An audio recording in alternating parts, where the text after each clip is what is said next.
Cisco voice gateways have the ability to manipulate dialed digits. Now initially this may sound like a small little niche feature or a nuance, like, oh well, sometimes it might be cool to do this here and there in these scenarios, but in actuality it's used all the time. I have not encountered a voice over IP deployment that did not use digit manipulation in some way. So most of the reason why we use this digit manipulation rule is because of another rule called the auto-stripping rule of POTS dial pairs. So the first thing I want to do in this nugget is to talk about that rule. It applies to any POTS dial pair you create. We'll then get into the core 4 manipulation commands. There's 4 of them, and there are more that's out there, but these 4 are used all the time in CME environments. And then we'll apply those digit manipulation commands to 3 practical scenarios. So if you're ready, I'm ready. Let's get going.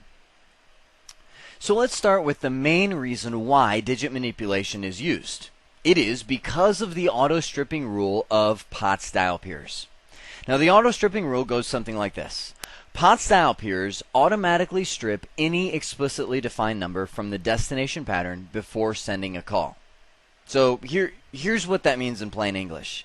If you have any number that is explicitly typed in the destination pattern, meaning it's a non-wildcard digit, it will be stripped before sending the call. Sometimes that's good, sometimes that's bad. In the case, here's a scenario here on this screen of creating a PSTN dial plan for North America. You can see, let's look at where this would be good. We have 10-digit dialing to the PSTN. Here's our 10-digit dialing pattern. We have destination pattern 9, 2 through 9, dot, dot, 2 through 9, dot, dot, dot, dot, dot, dot, which is our 10-digit destination pattern. We talked about this in the previous nugget. Well, the only explicitly defined digit in this is the 9. This is a wildcard, meaning it can match anything from 2 through 9. This. All these dots are wildcards as well. So those are sent, and the 9 right here is explicitly defined, so it is automatically stripped before sending the call. Now the reason that's good is because we don't want the PSTN getting the call, or getting the 9, the leading 9, because it won't understand it. It doesn't understand that this is our access code for an outside line from our company. Now that's where it happens to be good. Let's talk about some of the bad. In this case, we have our service numbers like 9911, 9411, which is information. This is emergency. 9611, which is non-emergency police in North America. Now, in this case, this is the only wild card. So, before we send the call, the 9, which is good, we'd want that one gone. And the 11, that's not good, we wouldn't want those gone, will be stripped. So, when it actually sends the call to the PSTN, it will send a 4, a 6, or a 9, depending on what we dialed, and the PSTN isn't going to understand what that means. Same thing goes for long distance. Our long distance codes down here, if you look at dial pair 92, you see the 9 and the 1 are explicitly defined, so it strips the 1, our long distance code. International dialing, it strips the 011, which is how we dial international in North America. So sometimes it's good, but most of the time it's bad. Digit manipulation not only adjusts this auto-stripping rule, but gives us the capability of saying exactly what numbers we would like to send on. So here are the big 4 commands that you will most often use for digit manipulation. There are other ways of doing it, but for now, we'll just go with these 4. And I'm going to I have a miniature scenario painted at the bottom, but I'm going to expand on this as we get into the practical scenario. The prefix commands adds digits to the left, just like prefix sounds like. You prefix the number. So for example, if my destination pattern was, we'll say, 111, and I wanted to prefix 555 before I sent that on, as soon as it matches this, prefix adds those digits onto the left, so my actual dialed number will be 555111. The forward digits command says how many digits should be forwarded. So let's say I have the dial pair. I have dial pair 50, which has a destination pattern. It says destination pattern, and this is a POTS dial pair. POTS dial pair, destination pattern of 911. Okay. Now, we're going to send that out. Port, we'll say 1/0, which might be an FXO port to the PSTN. Now, knowing the auto-digit stripping rule of POTS dial peers, what digits will be stripped? All of them, right? They're all explicitly defined. So we'll actually send it out the call, but not actually send any digits. That's not good, because somebody dials 911 and they'll just hear a second dial tone. So 4 digits, we can add this command on to the end. 4 digits says, I will send the number, whatever number you specify, of rightmost digits. So if I were to say 4 digits 2, it would send 1, 2, the right justified digits. So 11 would be sent. If I said 4 digits 3, it would send all 3, 911, and override that auto digit stripping rule. So that's what the 4-digit command does. Digit strip, or more specifically, no digit strip, enforces or negates the auto digit stripping rule of POTS dial peers. Now, I want to emphasize again, this is a POTS dial peers thing. This is not applied on voice over IP dial peers, just POTS. So by default, the POTS dial peers have digit strip turned on. You don't need to type that command because it's in there by default. If you want to disable the auto digit stripping feature of POTS dial peer, squeeze a no in front of that. So in this case, we could either type 4 digits 3, or we could just type in no digit strip to turn off the auto digit stripping feature, and it will send all 3 of these. Those 2 commands do exactly the same thing, and we'll see where they can be used for different things in some of the practical scenarios. The last one that we'll see, the main digit manipulation commands, is known as number expansion. All of these 3 commands are entered from dial peer configuration mode. This one is entered globally on the router. What it is it's number expansion. You say, I want to match this and change it to this. So maybe when somebody dials 0 for the operator, I match that, so I do num expansion or num exp from global config mode, 0, and then maybe 5113, which is my receptionist number. Now, anytime somebody in the network dials a 0, the router will automatically transform it to 5113 and forward it to that extension. So let's begin our flurry of practical scenarios. I'll start with what I perceive as one of the most common scenarios where voice over IP is awesome and digit manipulation has to be there. It's known as PSTN failover. Let's say this is our canvas here, where we have the Arizona office, which is connected to the Texas office in 2 methods. One, they can reach each other over the IP WAN. And in this case, grab my pen here, this would be the preferred route because we pay no long distance between Arizona and Texas. We can dial, you can pick up the phone and dial 6123, just like they're in the same office, just a 4-digit extension, and forward that. You could just create a voice over IP dial peer saying send 612, or I guess 6 ... over to the session target 10.1.1.2, and the Texas office would receive it. Now, in that kind of scenario, we might also have a PSTN connection, meaning we've got a DID, a direct inward dial range in Texas of 512.555.6xxx, meaning when somebody in the PSTN world dials this number, 6xxx, they might dial 512.555.6123.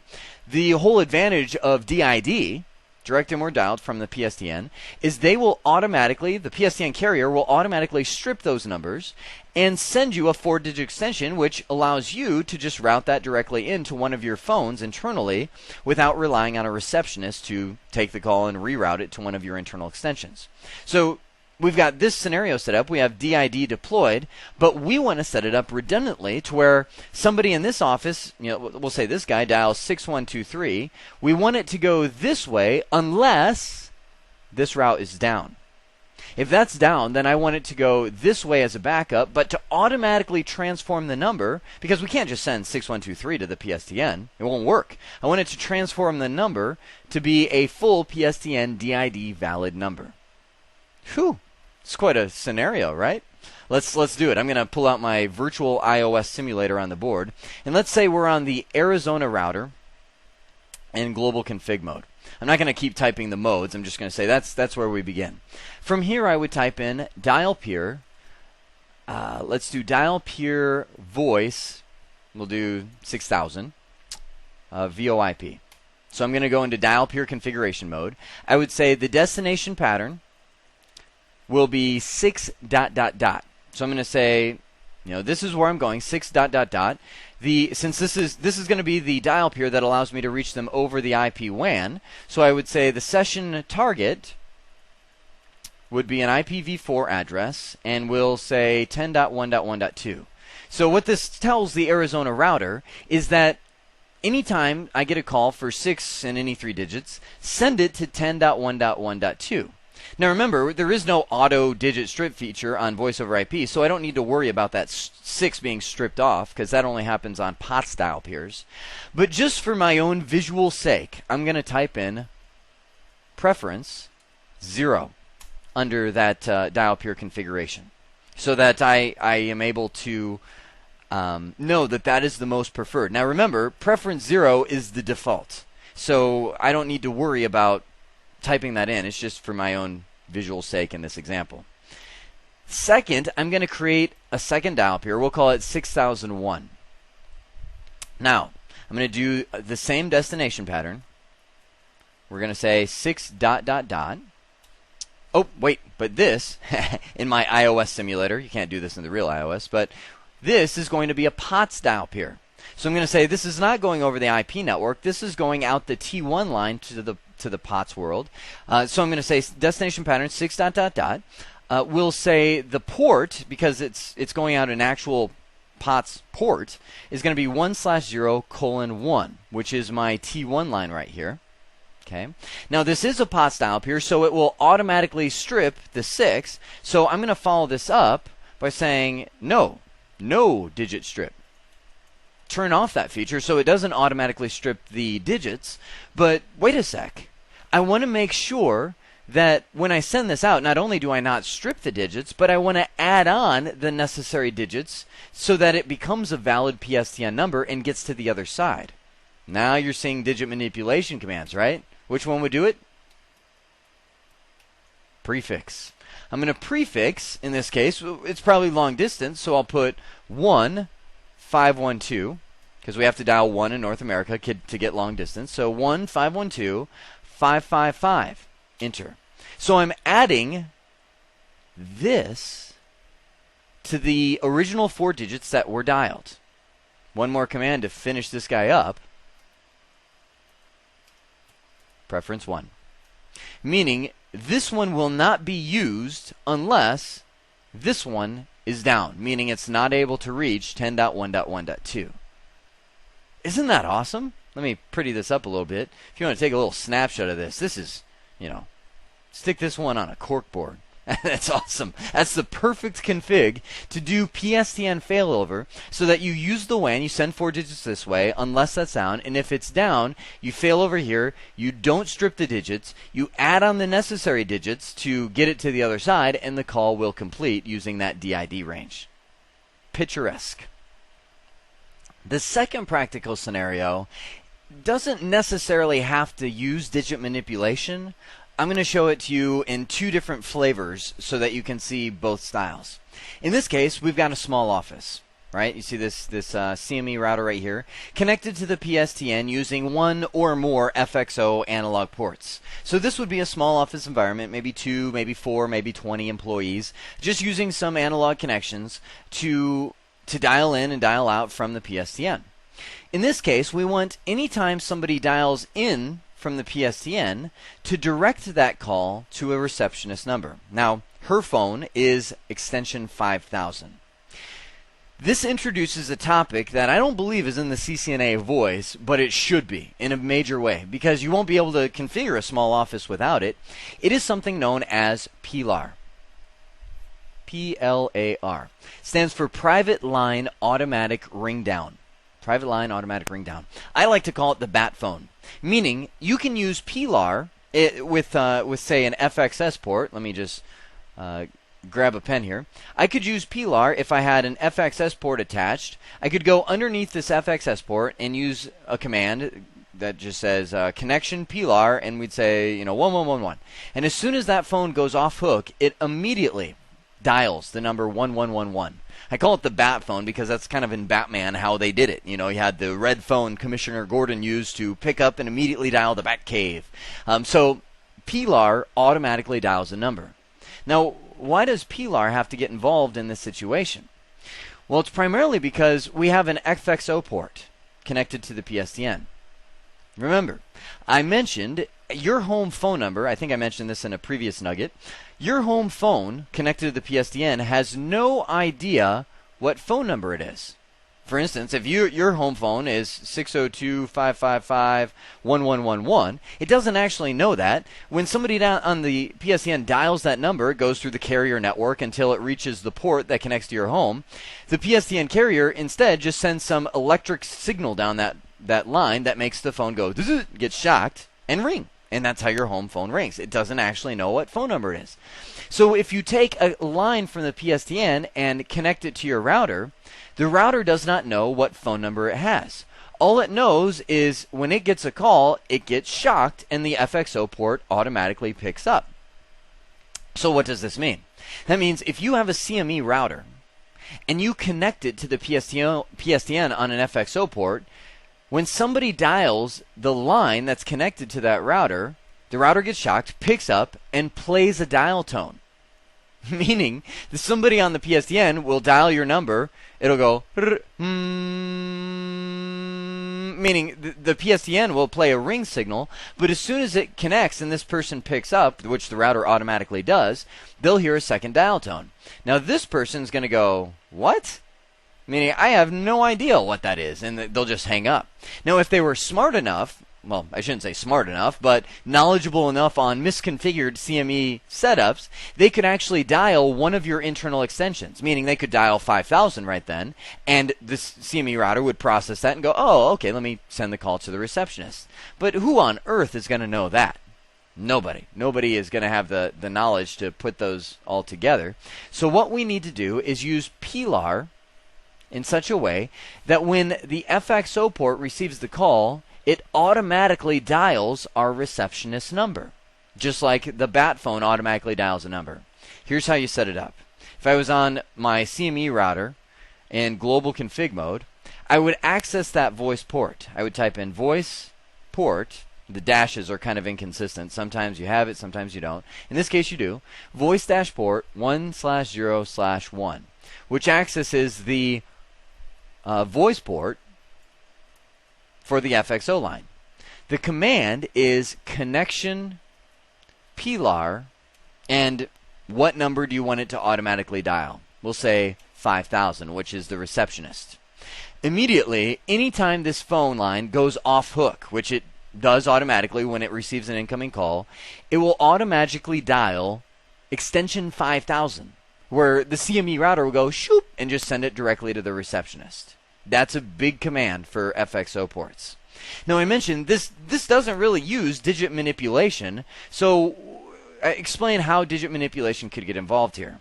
Well, let's say I also want to direct, anytime somebody dials the operator internally in the company to the receptionist at extension 5000. This is the command I was talking about on the previous, or couple slides ago, the numexp command.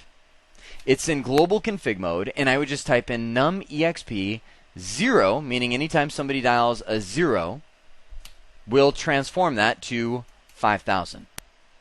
Let me actually, I didn't plan this out, but let's try it. We'll do it on a live router. On this router, I have the analog phones on extension 3001 and 3002. I'm going to go into this router, into global config mode, and I'll do numexp, and you can see what are you dialing? We'll say 0. And notice it's a regular expression. So, for instance, I could do something like 4 ... 5 ... If I want to transform anytime somebody dials a 4-digit number into a 4-digit number, I could do it that way. But I'll just say anytime they dial a 0, let's change it to 3001. 3301, or 30, yeah. The first phone that I have configured as a POTS dial peer. So now, if I do a debug dial peer, debug no dash. Gotta love the consistency there. Debug dial peer voice. Ah, they change the commands on me all the time. Debug VoIP dial peer. Actually, you don't even need the all. We turn it on. So now if I pick up the phone, I think this is 3002, and just hit 0. Yeah, this is 3002, and I'll just dial 0. Immediately the other call rings because it says, oh, the call number was 0, and it's now transforming. It doesn't show the transformation in the debug dial peer, but it now I'm going to hang up. It now matches 3301 and makes that analog phone ring. So that is how we not only get outgoing or incoming from the PSTN calls to go there, but how we can use digit manipulation to transform calls on the fly. This last practical scenario applies digit manipulation to emergency calls. Now, before I get into the specifics and configuration and digit manipulation and so on, let me talk about the scenario first of all, because there's a big note in here I want to add to it, and that is that a lot of companies will try to save some money when they move to voice over IP, as they should. That's one of the big reasons to move to voice over IP. But one of their thoughts are commonly that, why don't we centralize the PSTN calling? Meaning, if you buy a large pipe or a larger connection to the PSTN at your central site and route all of the calls to the PSTN over the IP WAN and send it all out here, by doing that you can get cheaper long distance rates and kind of a centralized, consolidated bill to where you don't have to maintain all these PSTN connections at the remote site. And people will say, well, you know, if that's the case, why not just do something like this? And not even have PSTN connections at the remote site. Well, that's great. That's actually a great idea until you get to emergency calls. Because if somebody dials 911 at, we'll say this remote office over here, or an emergency number, you don't want that going across the WAN and then routing out here, because the emergency carriers, at least with their existing system, new systems are being designed right now as we speak, but with their existing system, uses the exit point of the network, or I guess you could argue the entry point of the PSTN, that location for where they should send all their emergency vehicles. So if the remote office, in Canada is on fire and they dial 911 or whatever emergency number they use, and you route that over the IP WAN to Texas, then the emergency trucks are showing up in Texas. And how many ways can you spell lawsuit if that happens? You don't want that. So if you do use this plan to route calls over the IP WAN, out the PSTN, then you at least need one FXO port, or 2, or 3, or however many emergency calls you could foresee coming out of that remote office at once for that remote office to connect to the PSTN.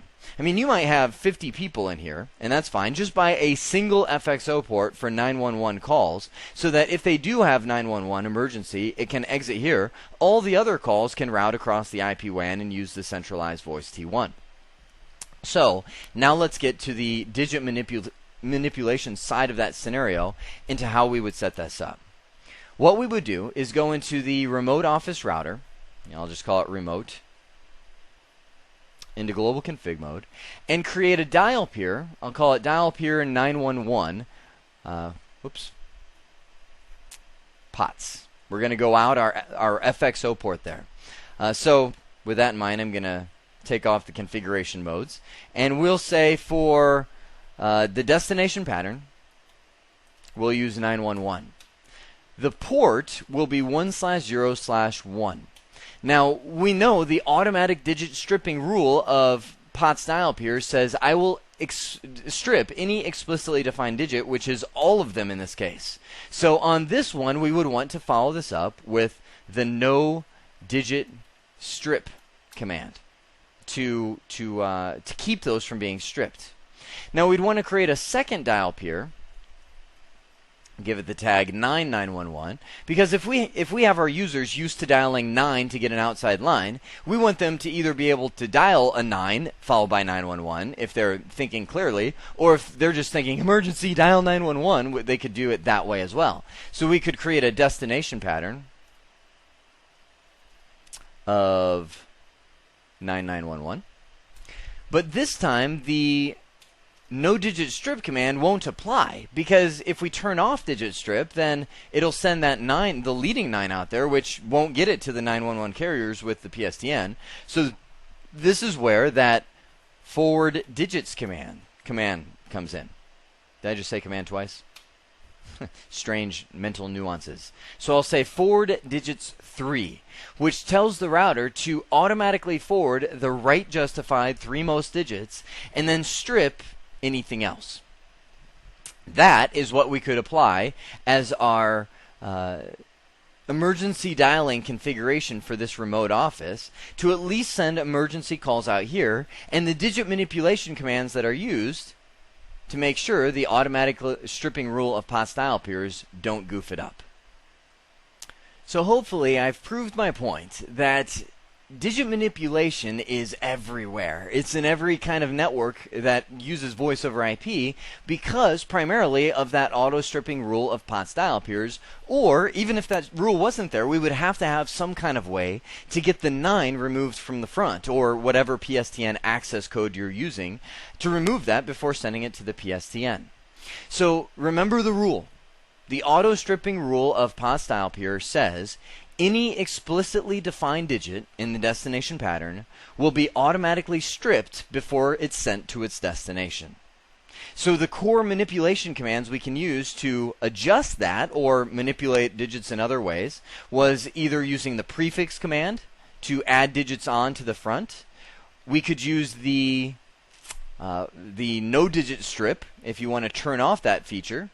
No digit strip or digig strip.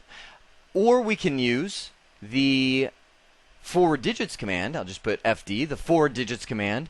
Or we can use the numexp global config command that allows us to change numbers globally however we want, anywhere the router receives them. Finally, we looked at applying those commands, every single one of those commands, to practical scenarios and practical examples through this. I hope this has been informative for you, and I'd like to thank you for viewing.